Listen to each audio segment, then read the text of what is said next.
창세기 8장 1절부터 19절인데 내용이 기니까 제가 1절부터 3절까지만 읽겠습니다. 창세기 8장 1절부터 3절입니다. 그때 하나님이 노아와 방주에 함께 있는 모든 들 짐승과 집 짐승을 돌아보실 생각을 하시고 땅 위에 바람을 일으키시니 물이 빠지기 시작하였다. 땅속의 깊은 샘들과 하늘의 홍수문들이 닫히고 하늘에서 내리는 비도 그쳤다. 땅에서 물이 줄어들고 또 줄어들어서 150일이 지나니 물이 많이 빠졌다. 자, 우리가 지난번에 살펴봤듯이 사람들의 죄악에 대해서 그게 매우 심각하다는 것은 그 어떤 방법으로도 돌이킬 수 없는 그 지경까지 갔다라는 건데, 그것에 대해서 하나님께서 이제 심판을 하시는데 물로 심판하시겠다라고 선언하셨고, 그 전에 노아에게 방주를 만들라고 하고 그 방주에 노아와 그 가족들 그리고 땅에 사는 모든 짐승들을 한 쌍씩 혹은 두 쌍씩 방주에 이제 실어놓고 홍수 심판하십니다. 홍수 심판이 이렇게 표현해요. 창세기 6장에 보면은 한번 6장 보세요. 창세기 6장 11절부터 12절 제가 한번 읽죠. 창세기 6장 11절 12절. 노아가 600살 되는 해의 둘째 달 그달 11의 날 바로 그날에 땅속 깊은 곳에서 큰 샘들이 모두 터지고 하늘에서는 홍수문들이 열려서 40일 동안 밤낮으로 비가 땅 위로 쏟아졌다. 그러니까 땅속 깊은 곳에서 큰 샘들이 모두 터졌다. 그러니까 굉장히 큰 이제 지각 변동이 일어났던 것 같고, 하늘에서 홍수문들이 열렸다. 그래서 그러니까 쏟아붓듯이 물이 이제 비가 내렸다라는 거죠. 그리고 그게 일주일 하루 이틀이 아니라 40일 동안 밤낮으로 이제 쏟아졌다라고 그래요. 그 다음에 이제 6장 17절부터 20절에도 이렇게 나오죠. 6장 17절 20절에 보면 땅 위에서는 홍수가 40일 동안 계속되었다. 물이 불어나서 방주가 땅에서 높이 떠올랐다. 물이 불어나서 땅에 크게 넘치니 방주가 물 위로 떠다녔다. 땅에 물이 크게 불어나서 온 하늘 아래에 있는 모든 높은 산들이 물에 잠겼다. 물은 그 높은 산들을 잠그고도 15자나 더 불어났다. 그래서 눈에 보이는 모든 땅, 그러니까 이렇게 표면에 드러난 모든 땅, 산을 포함해서 그게 다 물로 덮었다라는 거죠. 40일 동안 계속되었고 물이 엄청나게 불어났다. 높은 산들이 다 잠길 정도면 엄청났던 거죠. 그래서 결국엔 방주에 들어간 사람과 짐승을 빼고는 모두 물에 빠져 죽습니다.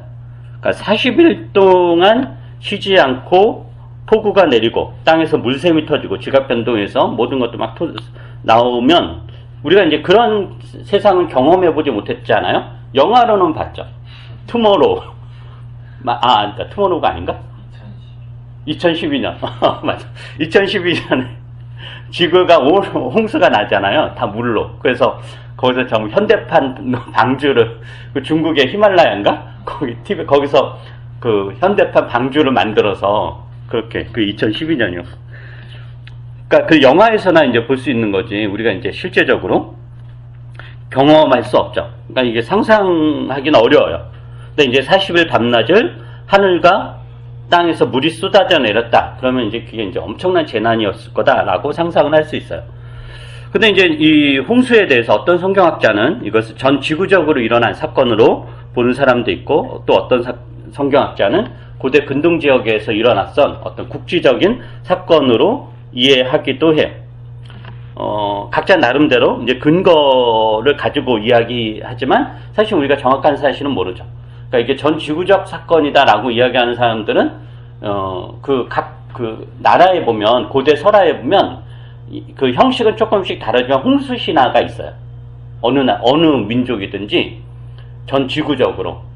그럼 왜 이렇게 그러니까 융 같은 그런 집단 무의식을 이야기하는 사람들은 왜 인간의 그런 태고적 그런 신화 이런 데는 왜 다 홍수 신화가 있을까? 창세기도 마찬가지잖아요. 우리는 물론 신화라고 보진 않지만 어쨌든 다른 사람들 그렇게 볼 거고, 그럼 왜 전 지구적으로 서로 연관이 전혀 없는 그런 민족 설화, 민족 그 신화들이 다 왜 홍수 이야기가 있을까? 이건 아마도 태고 쪽에 인류가 공통으로 경험했던 거다. 그래서 그런 게 집단 무의식으로 남아있을 거야. 뭐 그렇게 이야기하는 사람이 있는데 그건 뭐 썰이고 잘 모르겠어요. 근데 중요한 거는 성경은 이거를 뭐 무슨 전 지구적 사건이다 혹은 국지적 사건이다 이거에 대해서 명확하게 이야기하지 않는 것 같고 그거에 대해서 우리가 알 수 없고 그리고 이런 홍수 심판을 우리가 성경을 읽을 때 어떻게 해석해야 되냐 자연과학적으로 해석하는 것이 아니라 이제 신학적으로 해석을 해야 된다라는 거죠. 그 신학적으로 해석한다라는 건 뭐냐 이 홍수에 대해서 우리가 하나님께서 사람들의 죄악에 대해서 심히 마음 아파하셨다. 굉장히 분노하시고 슬퍼하셨다. 그리고 심판 이해의 방법으로는 이 죄악의 문제를 해결할 수 없었다. 그리고 하나님께서는 세상을 심판하는 게 멸절이 아니라 새로운 시작이었는데 그 새로운 시작을 위해서 노아와 그 가족들 그리고 암스 쌍으로 이루어진 짐승들을 방주에 싣고 그들은 살려주셨고 그 이해 사람들은 다 물로 심판하셨다. 그리고 그러기에 이 심판은 멸망을 위한 것이 아니라 회복을 위한 것. 병든 지구를 고치기 위해서 하나님이 수술을 하신 것이 홍수 심판이다. 그래서 심판은 멸망이 아니고 구원이다. 치유와 회복이 이 홍수 심판 사건이 보여주는 거다. 이런 맥락에서 우리는 이 홍수 심판을 이해를 해야 됩니다. 그런 맥락을 우리가 설교를 했고 그리고 그게 국지적인 고대 근동 지역에만 있었던 사건이냐 전 지구적 사건이냐 이거는 굉장히 지역적인 문제에 불과하고 그건 각자 믿고 싶은 대로 믿으면 돼요. 고대 근동 지역에서만 있었던 지역적 사건으로 믿는다고 해가지고 문제될 것도 없고 전 지구적으로 일어난 사건이라고 해가지고 문제될 건 없다. 서로 뭐 욕할 건 없다라는 거죠. 각자 이제 그런 거 믿고 싶은 대로 믿으면 된다라는 게 제 생각이고요. 그다음에 이제 오늘 읽은 본문은 어떤 이야기 아니야? 이 이제 홍수 심판이 끝났다라는 이야기를 하는 거죠. 여러분이 2절 그 8장 2절 3절 한번 읽어보세요. 8장 2절 3절 시작.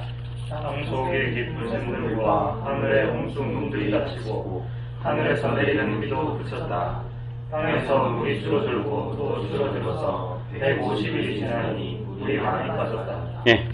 홍수가 시작할 때는 땅속에 깊은 샘들이 터졌다 그랬잖아. 아까 우리가 읽었듯이. 그리고 하늘의 홍수문들이 열려서 물을 쏟아냈다라는데 이제 그 끝나는 것을 또 같은 식으로 표현하죠. 땅속의 깊은 샘들과 하늘의 홍수문들이 닫혔다. 그리고 비도 이제 그쳤다라는 거죠. 비가 그치니까 어떻게 되냐면은 물이 당연히 줄어들죠. 줄어들어서 어느 정도 시간, 그러니까 40일 동안 내려서 다 가득 찼지만 물이 빠지는 건 더 시간이 걸린 거예요. 150일이 지나니까 이제 물이 많이 빠졌다라고 그래요. 이렇게 해서 하나님은 홍수 심판이 이제 끝이 나요. 그런데 하나님이 이렇게 심판을 끝내는 이유가 뭘까라는 거죠. 물론 하나님이 약속한 대로 이 심판은 영원한 심판이 아니고 멸망을 위한 심판이 아니기 때문에 언젠가는 그칠 거고 회복을 위하려면 이 심판이 그치긴 그쳐야 되잖아요. 그래서 당연히 언젠가는 이 심판이 끝날 거지만 근데 창세기 저자가 기록하는 방식이 이 홍수 심판이 당연히 끝날 때가 되어서 끝났다라는 식으로 때가 되어서 그냥 끝났다라는 식으로 이야기하지 않고 어떤 식으로 이야기하냐면 1절에서 이렇게 이야기해요. 1절을 보시면은 1절도 여러분이 한번 읽어보세요. 시작. 그때 하나님이 노아와 방주에 함께 있는 모든 들짐승과 집짐승을 돌아보실 생각을 하시고 땅 위에 바람을 일으키시니 물이 빠지기 시작하였다. 네. 자, 하나님이 홍수 심판을 하시기 전에 노아와 그 가족만은 이제 구하시겠다라고 했죠. 그 가족과 짐승들이 다 들어가고 홍수 심판이 임해요. 그리고 이제 노아와 그 가족들 그리고 방주에 들어간 사람들 그 짐승들을 살린 이유는 물론 이제 다른 존재들은 다 이제 심판을 하겠다라는 거잖아요. 그래서 그들이 물로 다 심판을 받으면 홍수 심판은 자동적으로 당연히 끝나는 거고 노아와 그 가족은 다시 살아가는 거잖아요. 근데 창세기 저자는 홍수가 멈춘 이유를 모든 사람이 심판을 받아서 죽었기 때문에 드디어 이 심판이 완결되어서 심판이 끝났다, 홍수가 그쳤다 이렇게 표현하지 않고 뭐라고 하냐면은 그때 하나님이 노아와 방주에 함께 있는 모든 짐승을 돌아보실 생각을 하셨기 때문에 이 심판이 끝났다라고 이야기해요. 돌아보실 생각을 하셨기 때문에 땅 위에 바람을 일으키사 물에 빠지게 하셨다. 즉 심판이 이루어졌기 때문에 홍수가 멈춘 것이 아니라 왜 멈췄느냐? 하나님이 방주에 있는 사람들과 짐승들을 돌아보실 생각을 하셨기 때문에 멈췄다라고 하는 거죠. 그러면 우리가 창세기 저자가 왜 이렇게 표현했는가 그 의도를 생각을 해야 돼요. 그냥 이제 세상에 그 심판받을 사람 다 죽었다. 죽어서 이제 그 완결되었기 때문에 완성되었기 때문에 이 심판이 그쳤다. 그래서 비가 그쳤다라고 표현할 수도 있는데 창세기 저자는 그렇게 표현하는 것이 아니라 그러니까 하나님이 그 사람과 모든 짐승을 돌아보실 생각을 하셨기 때문에 이 심판이 그쳤다. 그러니까 비가 그쳤다라고 하는 거죠. 그럼 이게 무슨 이유냐면은 하나님의 관심이 어디에 있는가에 대한 건데 하나님의 관심은 심판에 있는 것이 아니라 이 홍수 심판의 목적이 창조의 회복에 있잖아요. 그죠?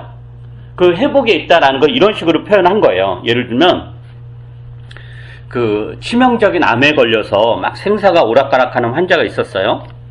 그때 마침 이제 용한 의사가 있어서 그 환자에게서 암덩어리를 제거하고 이제 그 암을 다 없앤 거예요. 암덩어리 다 제거했어요. 그러면 그 의사의 주된 관심이 자기가 제거한 암덩어리에 있는가 아니면 암덩어리를 제거해서 다시 살게 된 그 환자에게 있는가. 그 암덩어리에 관심 있는 의사라면은 환자에게 우선 암덩어리 제거했을까 신경 안 쓰고 그 암덩어리가 어떻게 생긴 막 이렇게 보겠지만 하나님이 그렇지 않다라는 거죠. 하나님은 제거한 암덩어리에 관심이 있는 게 아니라 그 암덩어리를 제거한 사람에게 관심이 있는 거고 그래서 그 환자의 회복과 건강에 더 관심이 있는 그런 의사. 그럼 비유적으로 하면 그렇다라고 하는 거죠. 이런 맥락에서 돌아보실 생각을 하셨다라고 표현을 쓴 거예요. 근데 여기에서 지금 그 하나님이 돌아보실 생각을 하셨다라는 이 표현이 굉장히 구약에서 독특한 표현인데 이게 개역 성경은 어떻게 번역됐냐면은 건념하셨다 이렇게 건념하셨다. 말이 어렵죠. 건념하셨다.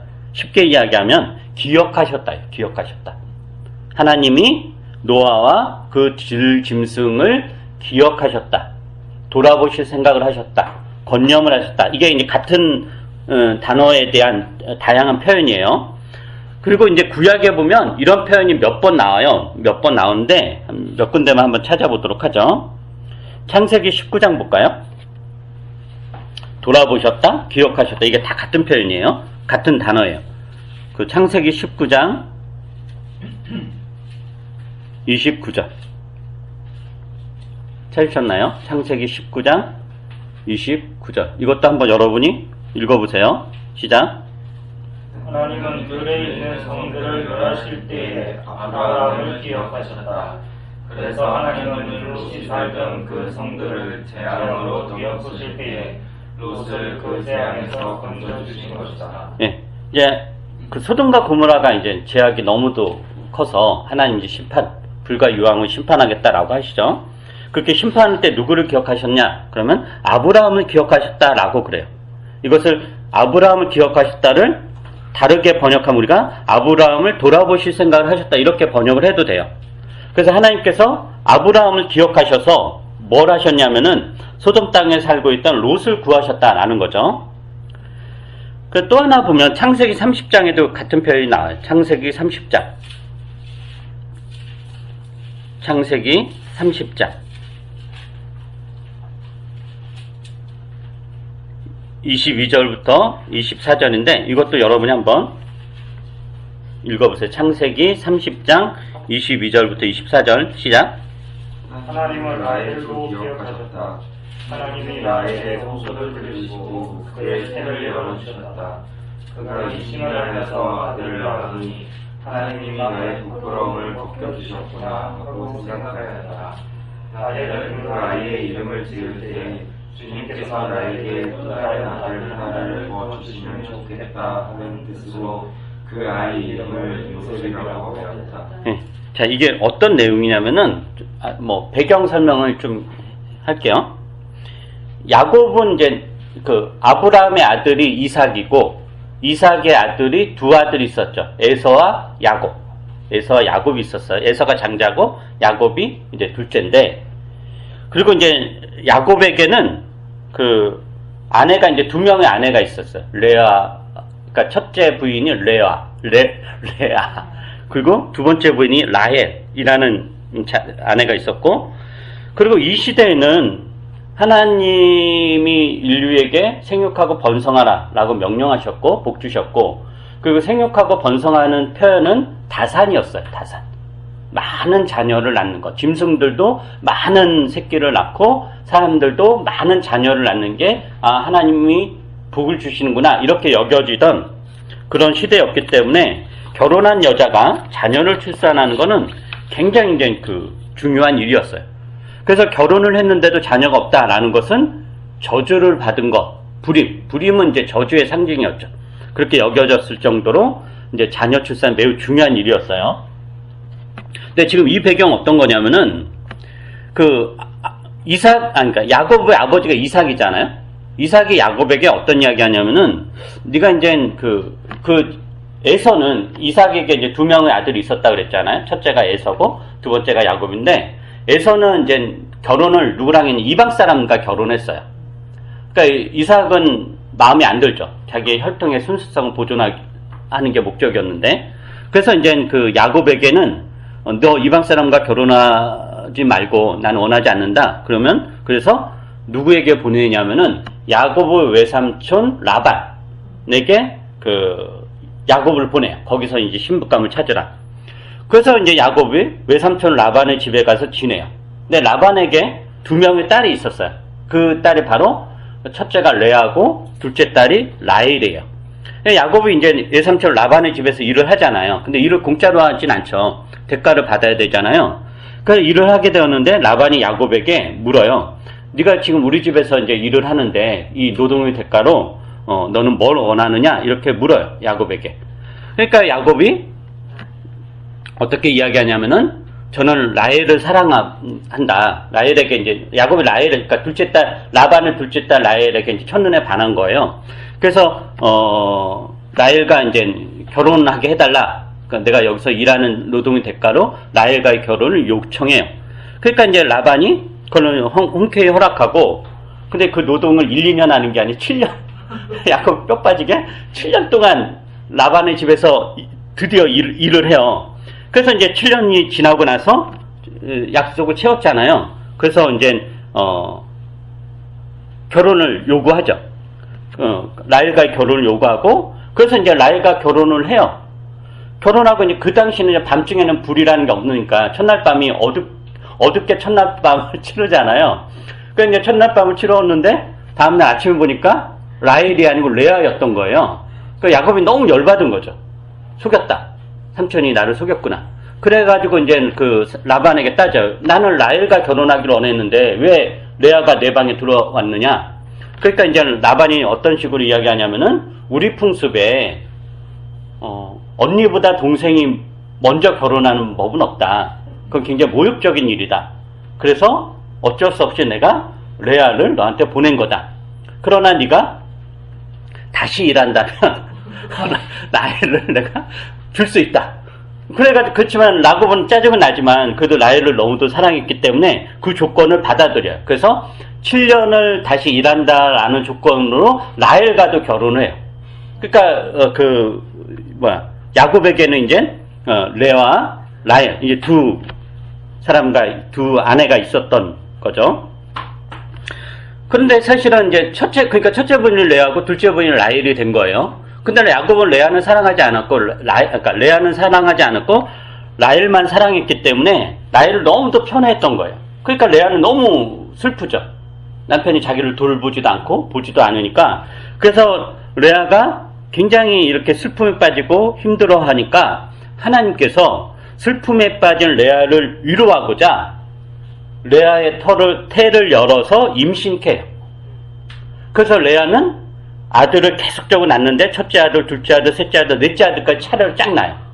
그러니까 사실 고대 근동사에서 우리도 그런 거 있잖아요. 조선시대 이런 거 보면 궁중에서 사국에서 벌어지는 점이 누가 아들을 먼저 낳느냐잖아요. 정실 그 중전이 있어도 후궁이 아들을 낳으면 그 후궁이 건세가 더 높아지는 거잖아요. 그런 것처럼 어쨌든 레아는 자기는 남편의 사랑을 받지 못했지만 어쨌든지 간에 아들 4명을 이렇게 연달아 낳은 거예요. 그래서 레아는 위로를 받죠. 내가 라헬과의 경쟁, 물론 남편은 라헬에게 뺏겼지만 이 라헬과의 경쟁에서 내가 이겼다라고 여겨요.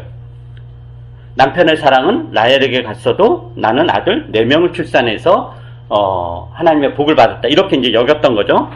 그래서 당연히 또 라헬이 화가 났겠죠. 상심이 되죠. 그 라헬은 남편 야곱을 자기는 아무리 사랑하고 해도 자기는 이제 아들을 못 낳으니까 너무 이제 마음이 상심한 거예요. 레아가, 자기 언니가 4명이나 연달아 낳았으니까. 그래서 라헬이 야곱에게 화를 내요. 왜, 나한테도 아들을 달라. 그러니까 야곱은 말이 안 되죠. 아니, 내가 뭐 아들 주고 싶어 주는 것도 아니고, 그건 하나님이 허락해 주셔야 될 일이지. 그건 내가 할 수 있는 게 아니다. 라고 하면서 라헬을 달래요. 그저 이제 라헬이 어떤 편법을 사용하죠. 어떤 편법을 사용하냐면은 자신이 여종이 있었어요. 빌하라고. 그래서 나는 어차피 애를 못 낳으니까 내 여종을 남편에게 주고서라도 아들을 봐야겠다 해서 여종을 야곱에게 보내. 자라고. 그래서 이제 라헬의 여종 빌하가 야곱과 동침을 해서 아들을 또 낳아요. 그래서 2명의 아들을 낳아요. 그리고 이제 그 2명의 아들을 낳았다 라헬은 드디어 자기가 언니와의 경쟁을 이겼다라고 기뻐해요. 근데 사실 이게 자기 뱃속에서 나온 게 아니니까 기뻐할 게 없죠. 그러나 그렇게라도 위로를 이제 받고 싶었던 거예요. 그러니까 이제 이게 약간 엽기적인 이야기인데, 그러니까 레아는 이제 아들 4명을 연달아 낳았잖아요. 근데 그 라헬이 제 여종 통해서 2명 낳은 거 가지고 기세등등하니까 레아도 짜증이 난 거예요. 그래서 레아도 짜증이 나서 나도 라헬과 똑같이 해야 되겠다 해가지고 자기의 여종 실바가 있었어요. 그 실바는 야곱에게 또 첩으로 줘요. 그러니까 이 레아 여종 실바도 2명의 아들을 낳게 된 거예요. 그러니까 총 몇 명이에요? 8명인가? 4명. 둘, 8명인 거죠. 그리고 나서 이제 어떤 일이 생기냐면은 레아의 첫째 아들이 이제 루벤이었어요. 루벤. 우리가 이스라엘 12지파 중에 첫째 장자지파 루벤이었는데 그 루벤이 들에서 일하다가 어떤 약초를 캐요. 이 개혁성경에 합환체라고 이제 번역이 되었는데 이게 뭐 맨드레임인가 뭐 해가지고 약간 체음제 같은 그런 약초예요. 그러니까 이게 당시에는 임신을 촉진시킨다라는 그런 게 여겨지던 약초였어요. 그 루벤이 이제 약초를 캐요. 그러니까 캐고 나서 그거를 당연히 자기 엄마한테 주겠죠. 그 레아에게 이제 그걸 준 거예요. 근데 그것을 라헬이 알게 돼요. 라헬이. 그래서 라헬이 레아에게 그 약초를 달라고 그래요. 그러니까 레아가 화가 나죠. 왜냐면은 라헬은, 그러니까 어쨌든 야곱은 레아를 사랑하지 않고 라헬을 사랑했기 때문에 라헬과만 있었어요. 늘. 그런데 이 라헬이 남편까지 독차지했는데 이 귀중한 약초까지 라헬이 달라고 하니까 너무도 이렇게 화가 난 거예요. 어떻게 너 그럴 수 있느냐? 그러니까 라헬이 아주 이제 머리가 좋았는지 제안을 해요. 어떤 식으로 제안을 하냐면은 만약에 이 약초를 나에게 주면 야곱, 남편이죠. 야곱이 당신과 동침할 수 있도록 내가 해주겠다. 이렇게 한 거예요. 그러니까 왜냐면 이게 가능했던 게 야곱이 레아보다는 라헬을 사랑했기 때문에 라헬과만 동침을 했던 거죠. 그러니까 레아는 이제 뭐 남편의 같이 못 있었던 거예요. 근데 이제 라헬에게 이 약초를 주면 라헬이 자기 야곱에게 이야기해서 오늘 밤은 레아랑 자세요. 이렇게 하겠다라고 하는 거죠. 그러니까 레아가 이제 그 제안에 반응을 해요. 좋다. 그래가지고 그 합판체를 라헬에게 주고 야곱과 이제 동침을 해요. 그래서 또 아들을 2명을 낳아요. 이게 그러니까 10명이 됐죠. 이제 아들이. 이 상황에서 이게 이 성경의 세계를 여러분 들어가세요. 오늘날의 관점에서 보지 말고 이때 라헬의 마음이 어땠을까? 야곱이 사랑한 사람은 자신이에요.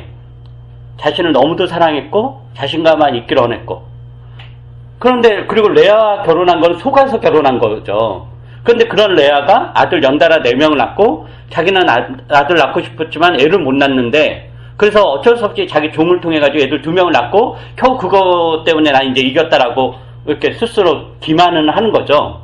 그런 상황에서 그걸로 그쳤으면 될 법했는데 레아가 또 너도 그러니 그럼 나도 내 여종 보내겠다 해가지고 그 여종 통해 똑같이 또 2명의 아들을 낳았으니까 굉장히 기분이 안 좋죠. 그런 상황에서 그 채움제, 그 합한채를 받은 이유는 어쨌든 아들을 낳고 싶은 거잖아요. 그래가지고 레아한테 그걸 받아서 했는데, 설마 라헬은 아들을 낳을 줄 몰랐겠죠.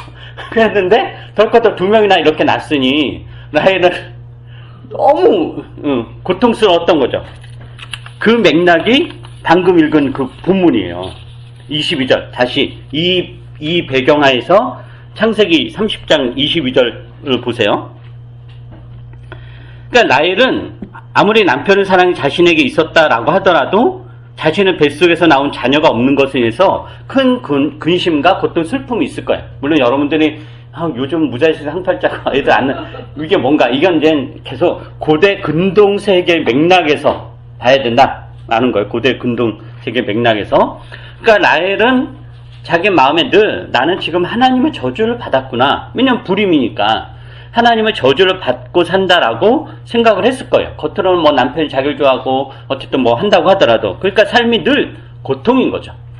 그런 라헬을 하나님이 그 창세기 그 30장 22절에서 뭐라고 하시냐면은 라헬도 기억하셨다라는 거예요. 하나님은 라헬의 호소를 들으시고 그의 태를 열어주셨다. 그러니까 그의 아무리 남편의 사랑이 있건 없던 간에 자녀가 없는 것으로 인해서 나는 하나님으로부터 저주받았구나. 나는 굉장히 불행한 사람이구나. 라는 그런 맥락하에서 계속해서 근심하고 슬퍼하고 하나님께 원망도 하고 호소도 했을 텐데, 그것을 하나님이 저버리지 않으시고 기억하셨다라고 하는 거죠. 그래서 드디어 자녀를 줘요. 그 자녀가 바로 요셉이에요. 요셉. 근데 요셉을 낳고 만족스럽지 않죠. 그래서 요셉의 이름 뭐라고 해서 24절을 보니까 라헬은 그 아이의 이름을 지을 때 주님께서 나에게 또 다른 아들 하나를 더 주시면 좋겠다 라는 소망을 담긴 이름이 요셉이에요. 그래서 요셉을 낳고 나서 한 명을 또 낳죠. 베냐민. 그래서 이제 이스라엘의 12지파가 완성이 돼요. 이거는 나중에 우리가 창세기 30장 언제 설교할지 모르겠지만 그때 이게 어떤 의미인가는 볼 거예요. 근데 오늘 왜 이야기를 했냐면은 하나님이 어떤 분이시냐, 하나님은 자동적으로 무엇을 하는 분이 아니다라는 거예요. 기계적으로 무슨 인공지능처럼 자동 판매기처럼 뭘 놓으면 놓고 이런 게 아니라 고통을 들으시고 기억하시고 그 고통을 돌아보실 생각을 하시고 잊지 않으시고 그리고 그렇게 기억하셔서 행동하시는 분이 하나님이시다라는 거죠. 방주에 있는 노아와 짐승들을 돌아볼 생각을 하셨다. 그들을 기억하셨다. 그리고 나서 뭐래요? 홍수를 그치게 하고 땅을 마르게 하셨다라는 거죠. 그러니까 홍수가 그치고 땅에서 물이 빠지기 시작한 게 원래 그렇게 되어야 하니까 그렇게 된 것이 아니라 시간이 지나면 당연히 그렇게 될 것이어서 그렇게 된 것이 아니라 하나님이 돌아보실 생각을 하셨기 때문에 일어난 일이다 라는 게 창세기 저자가 하는 이야기입니다. 소돔 이야기도 마찬가지죠. 하나님께서 아브라함을 돌아보셨다. 아브라함을 기억하셨다. 라고 하고 나서 하나님의 한 행동이 뭐였냐면은 소돔에서 롯을 구한 거죠. 그러니까 아브라함과 이제 친척지간이니까. 그 다음에 지금 우리가 방금 살펴본 라헬에 대해서도 라헬을 돌아보실 생각을 하셨다. 라헬을 기억하셨다. 그래서 어떤 행동하세요? 그의 태를 열어서 임신케했다라는 거죠. 그러니까 하나님을 구원하시면은 하나님의 기억하심이 있다라는 거죠. 하나님을 잊지 않으신다라는 것. 모든 것을 아시는 하나님께서 모든 것을 기억하신다. 이게 하나님의 행동의 근거입니다. 마지막으로 마태복음에 보면 신약에서 이렇게 표현돼요. 마태복음 한번 볼까요? 마태복음 25장. 마태복음 25장 31절에서 46절입니다.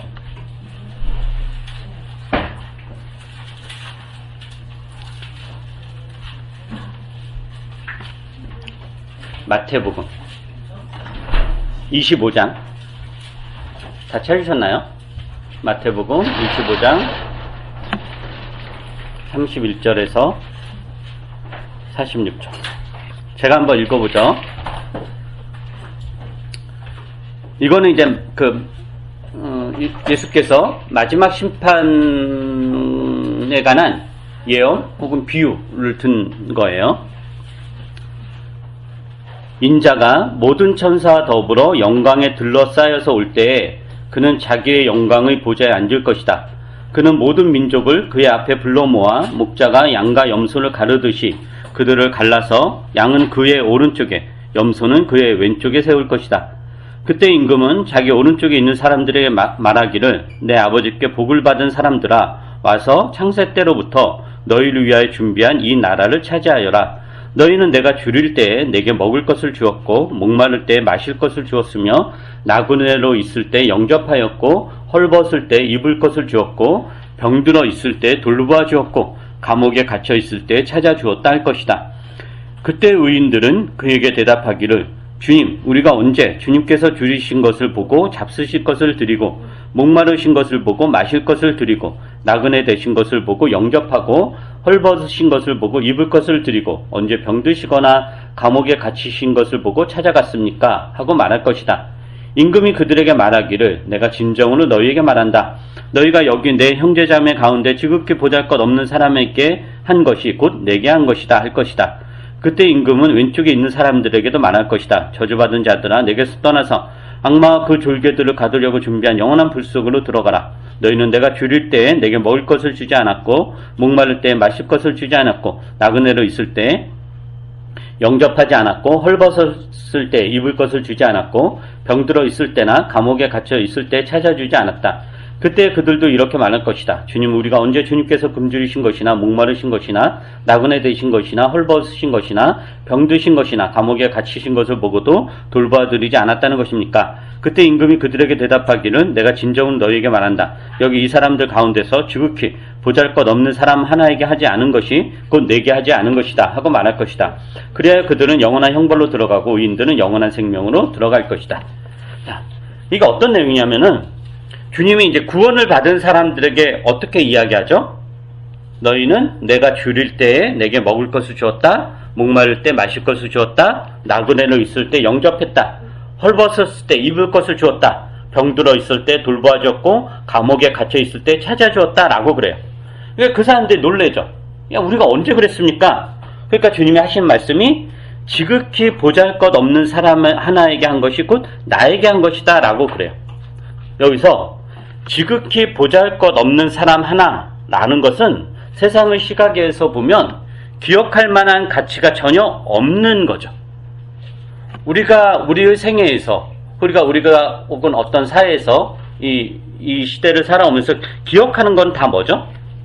중요한 사건들, 중요한 인물들, 큰 사건들, 행동들 이런 걸 기억을 하죠. 누가 나에게 미소를 건넨 것 이거 기억하는 사람 없잖아요? 누가 나에게 돈 1,000만 원을 그냥 준 거 이런 건 기억하죠. 근데 우리는 아무도 기억할 수 없죠. 그런 일이 없었으니까. 그런 거는 기억하죠. 평생을 기억하죠. 그러나 지나간다 물 한 잔 건네준 거 이런 건 기억하지 않죠. 그러니까 여기에서 지극히 보잘것없는 사람 하나에게 한 것 이것은 세상의 시각에서 보면 기억할 만한 가치가 없는 거예요. 그러니까 지극히 보잘것없는 사람 하나에게 한 것 정도는 전혀 기억하지 않죠. 중요하지 않으니까. 그러나 주님은 그 사소한 것을 지극히 보잘것없는 하나하나까지 다 기억하시고 그것으로 우리의 구원을 이루어 가신다라는 것. 그래서 하나님의 기억에서 제외되는 것은 없고 하찮은 것은 없다라는 겁니다. 그렇게 우리는 우리의 아주 사소한 일상을 하나님이 기억하신다라는 맥락에서 얼마나 중요한 것인지를 알 수 있습니다. 하나님은 우리를 잊지 않으십니다. 세밀하게 기억하시고 세심하게 살피시고 한순간 한순간 우리와 동행하시며 우리를 기억하십니다. 그리고 때가 되면 행동하시죠. 지금 우리의 삶이 어떤 국면에서 낙심이 되고 어렵다고 하더라도 그것이 하나님의 부재라는 증거는 아닙니다. 하나님은 우리를 돌아보실 생각을 하시고 기억하시고 하나님의 때에 맞추어 행동하실 것입니다. 그러므로 여러분 지금 어렵다고 하더라도 낙심하지 말고 낭망하지 말아야 될 것입니다. 하나님이 우리를 돌아보실 생각을 하시며 그 누구도 기억하지 못하는 가장 하찮은 것조차도 당신의 기억 속에 늘 두신다라는 것을 잊지 말고 여러분이 신자로서 살아가는 그 삶의 어떤 생각들, 아주 작은 행동들, 이런 게 얼마나 소중한지, 얼마나 중요한지를 알고 그것을 행하는데 낙심하지 말고 담대하게 신자로서의 삶을 살아가시기를 부탁드립니다. 기도하겠습니다.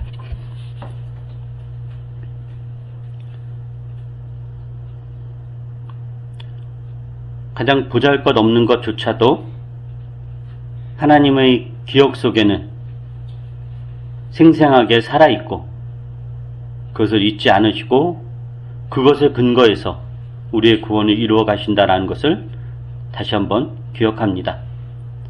하나님은 자동적으로 무엇을 하는 것이 아니라 우리를 돌아볼 생각을 하시고 우리를 기억하셔서 행동을 하십니다. 우리를 구원하시고 우리를 이끌어 가십니다. 그러기에 우리가 이 세상을 허투루 살 수 없음을 다시 한번 확인하게 됩니다.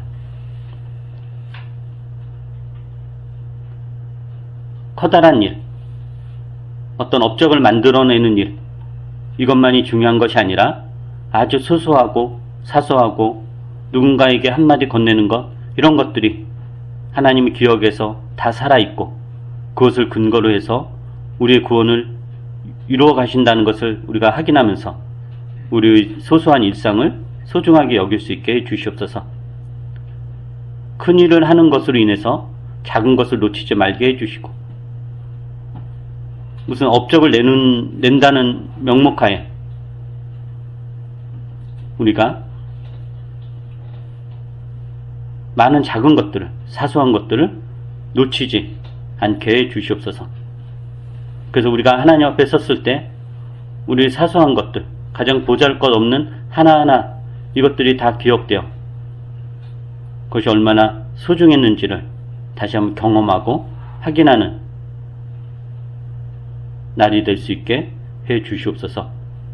감사드리며 예수님 이름으로 기도합니다. 아멘.